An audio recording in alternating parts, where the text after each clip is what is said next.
My name is Irene. I'm a Kenyan and I'm a resident from Machakos County, from Mara constituency. And I have my friend here.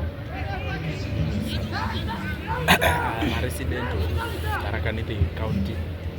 Yes, Kenyan also. Kwa hivyo Adams, mimi nina swali hapa. Wewe kama Gen Z, tunaona kwamba wakati kulikuwa na by election, kwa mfano tuliona katika eneo ya Bere pale na Kasipul, tunaona kwamba watu wanalalamika kwamba Gen Z hawajachukua kura. Wewe kama Gen Z, wewe una kura? Mimi tayari nishachukua kura yangu nayo. Tayari kura yangu hapa. Natembea nayo, kwa hivyo kila mtu ashike kura yake. Kwa hivyo mimi kama Gen Z naweza sema kwamba sisi ndio kizazi ambapo unapata tuna idadi kubwa.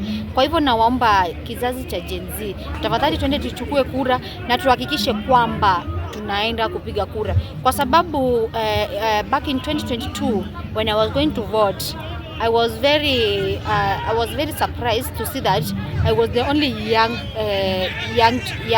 lady in the line. Kwa hivyo naomba Gen Z tafadhali tusione kama kwamba kupiga kura ni jukumu la wazazi wetu. Hapana, hata sisi wenyewe, provided you are above 18 years, you have an ID, ni tafadhali hakikisha kwamba unaenda kupiga kura, kwa sababu unapata kwamba sisi kama Gen Z, wakati tulikuwa tunaandamana pale, tulikuwa tunaingia kwa streets CBD kule streets za Nairobi, tungekuwa hivyo wakati tunaenda kuchukua kura, tungekuwa hata hii nchi yetu tumesaidia hii nchi yetu kukua, hata tulikuwa tumesaidia kuweka viongozi ambao tunaona kwamba wanaleta kule kukua kwa nchi. Kwa hivyo niomba tafadhali kwamba kila mtu tuchukue kura kama Gen Z, alafu tutapata tumesaidia, kwa sababu utapata mtu akisema kiongozi fulani hatumtaki, yule kiongozi nataka atoke mamlakani, lakini wewe mwenyewe swali ni je, una kura?